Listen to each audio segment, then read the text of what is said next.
ചേർത്തിട്ട് കുറച്ച് വെള്ളം കൂടെ ചേർത്തൊന്ന് മിക്സ് ആക്കിയിട്ടാണ് നമ്മുടെ ചക്കയിലോട്ട് ഇതുപോലെ ചേർത്ത് കൊടുക്കുന്നത്. അങ്ങനെ നമ്മളിത് ചേർത്ത് കൊടുത്തതിന് ശേഷം ഉപ്പൊക്കെ പാകത്തിനുണ്ടല്ലോ, അപ്പോൾ അതുകൊണ്ട് ഇനി കുറച്ചുകൂടി വെള്ളം ഞാൻ ഇതിലോട്ട് ചേർത്ത് കൊടുത്തതിന് ശേഷം ഇനി നല്ലതുപോലെ ഒന്ന് ഇളക്കി കൊടുക്കുക. ഇതുപോലെ ഇളക്കിയതിന് ശേഷം ഇനി നമുക്ക് വീണ്ടും ഒരു 3 വിസിലിന് വെച്ച് കൊടുത്താൽ നമ്മുടെ ചക്കക്കറി തയ്യാറായിട്ടുണ്ട്. അപ്പോൾ കുറച്ച് ഉപ്പിൻ്റെ ഒരു കുറവുള്ളതുപോലെ ഞാൻ തോന്നിയതുകൊണ്ട് കുറച്ച് ഉപ്പ് കൂടി ഒന്ന് ചേർത്ത് കൊടുക്കുന്നുണ്ട്. എന്നിട്ടൊന്ന് മിക്സ് ചെയ്ത് കൊടുക്കുക. ഇതുപോലെ മിക്സ് ആക്കിയതിന് ശേഷം ഇനി അടപ്പുകൊണ്ട് അടച്ച് നമുക്ക് വിസിലും വെച്ച് കൊടുക്കണം. ഒരു 3 വിസിലിന് ശേഷം കാണിച്ചു തരാം.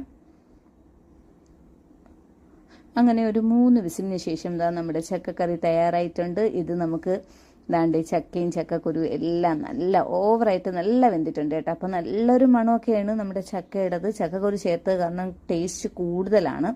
അപ്പോൾ ഇതുപോലെ ഞാൻ ചെറിയ രീതിയിൽ ഇതുപോലെ ഒന്ന് ഉടച്ചു കൊടുക്കുന്നുണ്ട്. അപ്പോൾ എല്ലാവരും ട്രൈ ചെയ്ത് നോക്കുക. ഇന്നത്തെ